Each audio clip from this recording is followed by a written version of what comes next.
2. Within the building that houses the Brain and Cognitive Sciences Department of the Massachusetts Institute of Technology are laboratories that contain what to the casual observer look like dollhouse versions of surgical theaters. There are tiny scalpels, small drills, and miniature saws less than a quarter-inch wide, attached to robotic arms. Even the operating tables are tiny, as if prepared for child-sized surgeons. The rooms are always kept at a chilly 60 degrees because a slight nip in the air steadies researchers' fingers during delicate procedures. Inside these laboratories, neurologists cut into the skulls of anesthetized rats, implanting tiny sensors that can record the smallest changes inside their brains. When the rats wake, they hardly seem to notice that there are now dozens of microscopic wires arrayed like neurological spider webs inside their heads. These laboratories have become the epicenter for a quiet revolution in the science of habit formation, and the experiments unfolding here explain how Eugene, as well as you, me, and everyone else, develop the behaviors necessary to make it through each day. The rats in these labs have illuminated the complexity that occurs inside our heads whenever we do something as mundane as brush our teeth or back the car out of the driveway. And for Square, these laboratories helped explain how Eugene managed to learn new habits.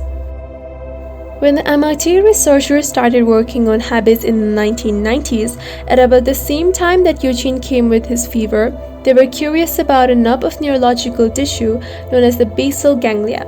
If you picture the human brain as an onion composed of layer upon layer of cells, then the outside layer, those closest to the scalp, are generally the most recent additions from an evolutionary perspective. When you dream up a new invention or laugh at a friend's joke, is the outside parts of your brain at work. That's where the most complex thinking occurs. Deeper inside the brain and closer to the brainstem, where the brain meets the spinal column, are older, more primitive structures. They control our automatic behaviors, such as breathing and swallowing, or the startle response we feel when someone leaps out from behind a bush. Toward the center of the skull is a golf ball-sized lump of tissue that is similar to what you might find inside the head of a fish, reptile, or mammal. This is the basal ganglia, an oval of cells that for years scientists didn't understand very well, except for suspicions that it played a role in diseases such as Parkinson's. In the early 1990s, the MIT researchers began wondering if the basal ganglia might be integral to habits as well. They noticed that animals with injured basal ganglia suddenly develop problems with tasks such as learning how to run through mazes or remembering how to open food containers. They decided to experiment by employing new microtechnologies that allowed them to observe, in minute detail, what was occurring within the heads of rats as they performed dozens of routines. In surgery, each rat had what looked like a small joystick and dozens of tiny wires inserted into its skull. Afterward, the animal was placed into a T-shaped maze with chocolate at one end.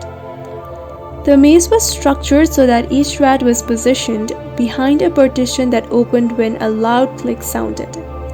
Initially, when a rat heard the click and saw the partition disappear, it would usually wander up and down the center aisle, sniffing in corners and scratching at walls. It appeared to smell the chocolate but couldn't figure out how to find it. When it reached the top of the T, it often turned to the right, away from the chocolate, and then wandered left, sometimes pausing for no obvious reason.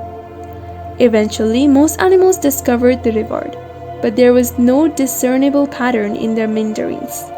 It seemed as if each rat was taking a leisurely, unthinking stroll. The probes in the rat's head, however, told a different story.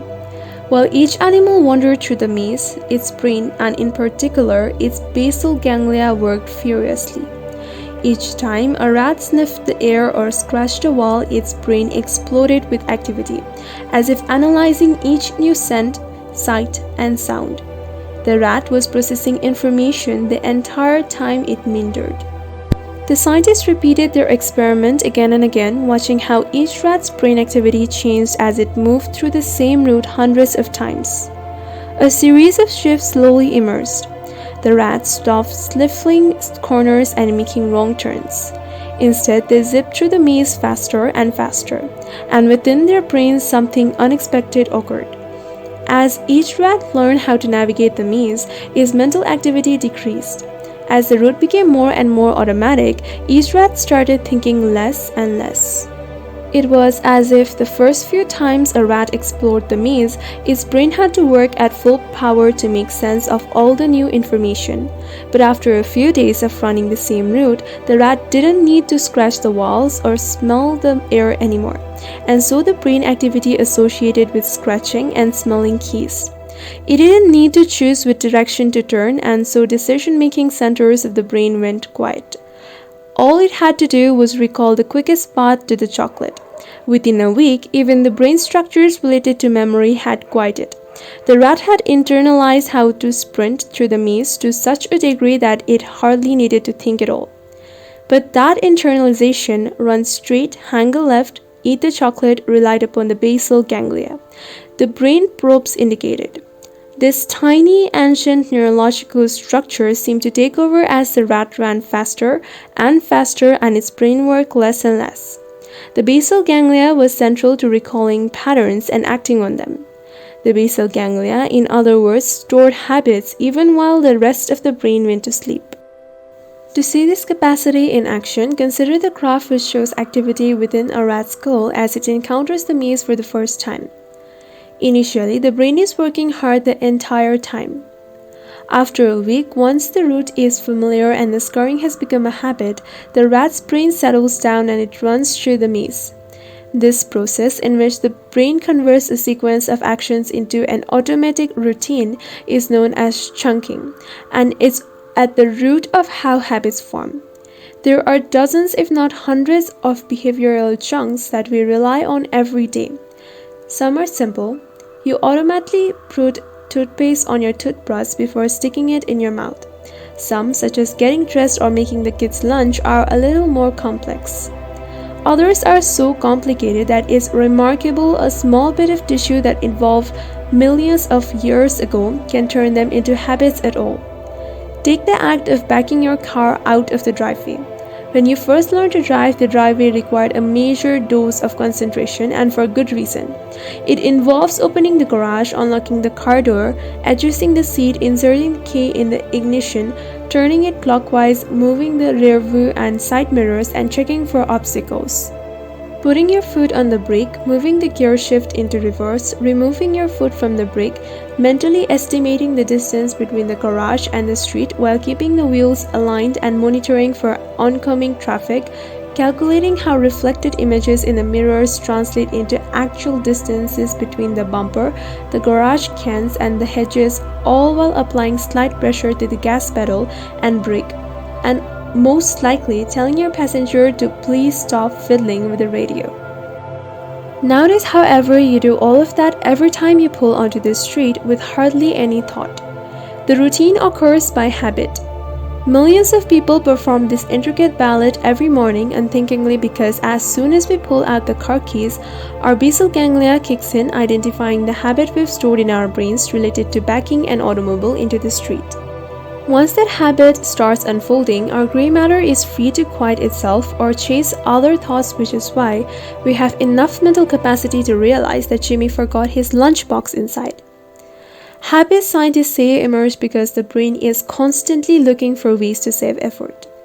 Left to its own devices, the brain will try to make almost any routine into a habit because habits allow our minds to ramp down more often. This effort-saving instinct is a huge advantage. An effective brain requires less room, which makes for a smaller head, which makes childbirth easier and therefore causes fewer infant and mother deaths. An effective brain also allows us to stop thinking constantly about basic behaviors, such as walking and choosing what to eat, so we can devote mental energy to inventing spares, irrigation system, and eventually airplanes and video games. But conserving mental effort is tricky because if our brain powers down at the wrong moment, we might fail to notice something important, such as a predator hiding in the bushes or a speeding car as we pull onto the street. So our basal ganglia have devised a clever system to determine when to let habits take over. It's something that happens whenever a chunk of behavior starts or ends. To see how it works, look closely at the graph of the rat's neurological habit again. Notice that brain activity spikes at the beginning of the maze when the rat hears the click before the partition starts moving, and again at the end when it finds the chocolate. Those spikes are the brain's way of determining when to cede control to a habit and which habit to use. From behind a partition, for instance, it's difficult for a rat to know if it's inside a familiar maze or an unfamiliar cupboard with a cat lurking outside. To deal with this uncertainty, the brain spends a lot of effort at the beginning of a habit looking for something, a cue, that offers a hint as to which pattern to use.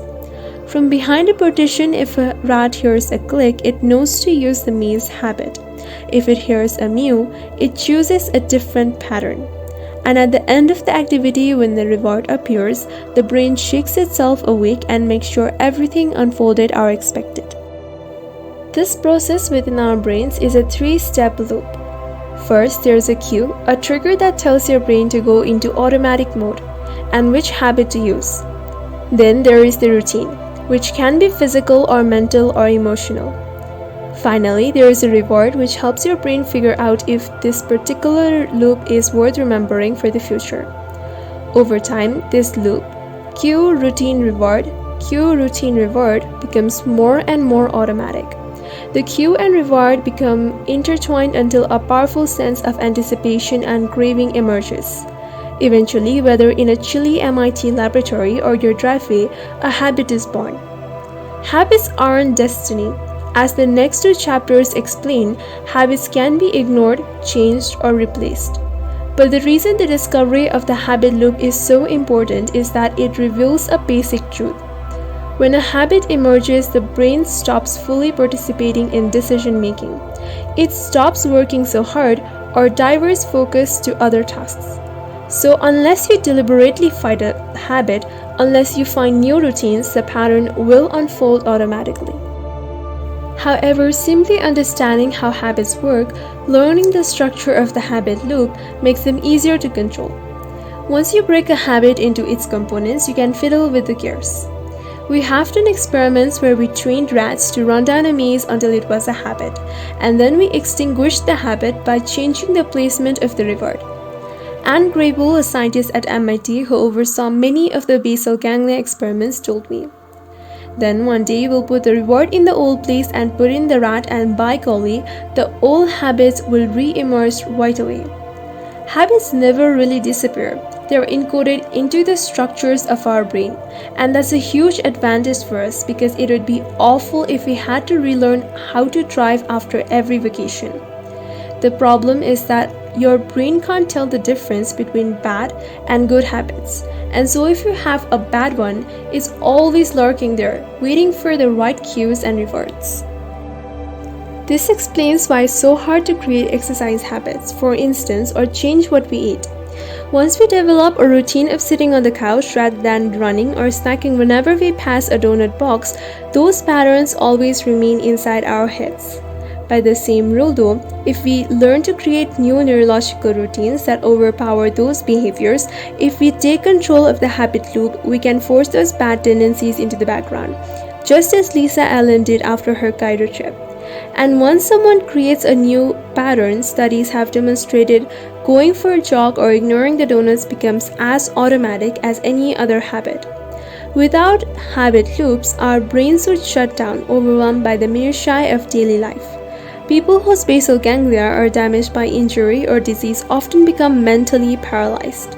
They have trouble performing basic activities such as opening a door or deciding what to eat. They lose the ability to ignore insignificant details.